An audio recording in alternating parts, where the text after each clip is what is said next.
wabarakatuh. Pada kesempatan kali ini, saya Eri Widayanti dan teman saya Hesti Duyanti Pertiwi akan menjelaskan materi tentang lahirnya para ilmuwan muslim. Yang pertama, Muhammad Ibnu Musa Al-Khawarizmi atau yang lebih dikenal Al-Khawarizmi. Beliau lahir pada tahun 780 Masehi di Al-Khawarizm. Beliau adalah seorang tokoh Islam yang berpengetahuan luas di bidang falsafah, logika, aritmatika, geometri, musik. Karya pertama beliau dipublikasikan dalam Al-Kitab Al-Mu'tasar fi Hisab Al-Jabr wal Muqabalah. Bidang astronomi juga membuat Al-Khawarizmi terkenal. Astronomi dapat diartikan sebagai ilmu falak. Karyanya di bidang astronomi diantaranya yaitu Kitab Al-Amal di Al-Ustarlat, Kitab Jadwal An-Nujum wal Harakatu, dan Kitab As-Sinhin, yaitu kitab yang memuat tentang diagram. Yang kedua, Abu Raihan Muhammad bin Ahmad Al-Biruni atau yang lebih dikenal Al-Biruni. Beliau lahir pada tahun 973 Masehi di Khawarizm. Beliau banyak memberi sumbangan ilmiah dalam bidang sains.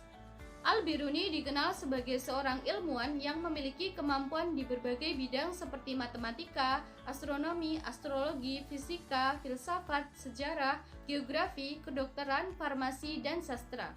Beliau diakui sebagai peletak dasar teori perhitungan segitiga bola. Beliau menetap di kota Khawarizmiyah menyelesaikan satu karya yang berjudul Al-Atsar Al-Baqiyah an Al-Qurun Al-Khaliyah. Ketiga, Abu Abdullah Muhammad Ibnu Jabir Ibnu Sinan Ar-Raqi Al-Harani As-Sabi Al-Batani atau yang lebih dikenal Al-Batani. Beliau lahir di Haron dekat Urfa. Beliau adalah seorang ahli astronomi dan matematikawan Arab. Salah satu pencapaiannya yang terkenal adalah tentang penentuan tahun matahari sebagai 365 hari, 5 jam, 46 menit, dan 24 detik. Dalam bidang matematika, Al-Batani banyak berperan dalam hal trigonometri. Istilah, pengertian, dan sejumlah rumus sinus dan kotangen berhasil diuraikannya dengan sempurna. Yang keempat, Al-Khalasadi. Beliau adalah salah seorang matematikus muslim yang berjasa mengenalkan simbol-simbol aljabar. Al-Khalasadi memperkenalkan simbol-simbol matematika dengan menggunakan karakter dari alfabet Arab. Ia menggunakan wa yang berarti dan untuk penambahan. Untuk pengurangan, Al-Khalasadi menggunakan illa yang berarti kurang. Sedangkan untuk perkalian, ia menggunakan fi yang berarti kali. Simbol Allah yang berarti bagi digunakan untuk pembagian. Yang kelima, Al-Hazin atau Abu Ja'far Al-Hazin. Beliau seorang astronom dan ahli matematika muslim Persia dari Khurasan. Beliau menguasai bidang astronomi dan teori bilangan. Tahun 959 sampai 960 Masehi, Al-Hazin diminta oleh wazir dari Rai untuk mengukur arah miring ekliptika atau sudut di mana matahari muncul untuk membuat garis khatulistiwa bumi. Atau nama lainnya adalah Abu Bakar bin Muhammad bin Al-Husain Al-Karaji atau disebut juga dengan nama lain Al-Karki. Dia adalah seorang matematikawan muslim Persia yang lahir di Karajat Taukar pada tahun 953 Masehi dan beliau wafat pada tahun 1029 Masehi. Al-Karaji menulis tentang matematika dan teknik. Tiga karya utamanya adalah Al-Badi fil Hisab atau perhitungan yang indah. Yang kedua ada Al-Fahri fil Jabr wal Muqabalah atau aljabar yang agung, dan yang ketiga adalah Al-Kafi fil Hisab atau perhitungan yang memadai.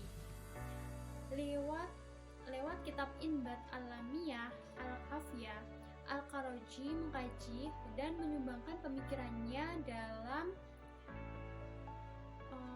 dalam ilmu ekstraksi air di bawah tanah.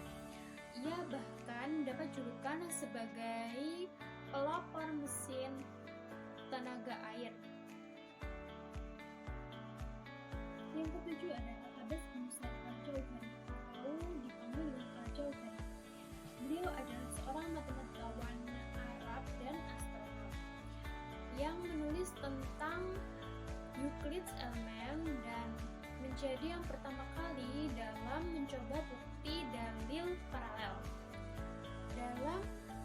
Dalam bukunya Commentary on Euclid's Element, Al-Jauhari menyajikan sekitar 50 dalil selain yang ditawarkan oleh Euclid. Yang ke-8 ada Abdul Hamid bin Turki.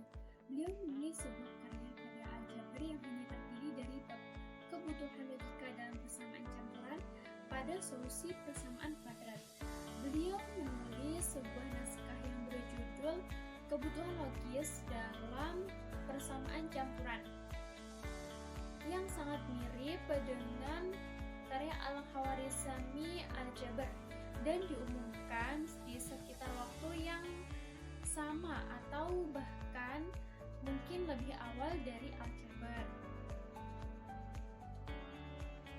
Yang ke-9 ada Yaqub ibn Ishaq Al-Kindi atau Abu Yusuf Yaqub ibn Ishaq As-Sabah Al-Kindi.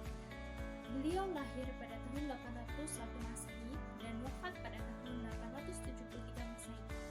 Dia dikenal sampai ke barat dengan versi nama latinnya adalah Al-Kindus. Al-Kindus dikenal di barat sebagai seorang polimer Arab Irak, sebagai filsuf Islam ilmuwan, ahli astronomi, kosmologi, kimia, ahli logika, matematikawan, musisi, dokter, ahli fisika, psikolog, dan meteorologi. Al-Kindi adalah orang yang pertama dari para filsuf peripatetik Muslim dan dikenal atas usahanya untuk memperkenalkan filsafat Yunani dan Helenistik ke dunia Arab. Baik, yang terakhir nomor 10 adalah Banu Musa. Banu Musa terdiri dari 3 bersaudara yang bekerja di rumah kebijaksanaan di Baghdad, Irak. Risalah matematika yang paling terkenal yang mereka punya adalah kitab dari pengukuran pesawat dan angka bulat, yang dianggap masalah yang sama seperti Archimedes lakukan pada pengukuran lingkar, pada bola, dan silinder. Dalam salah satu publikasi yang masih hidup, yaitu Kitab Ma'rifat Masahat Al-Ashal, kitab pengukuran pesawat dan angka bulat. Banu Musa memberi volume dan luas jumlah nilai. Yang paling populer dari publikasi mereka yaitu Kitab Al-Hiyal, yang sebagian besar karya Ahmad, saudara tengah dari sebuah buku yang penuh dengan 100 perangkat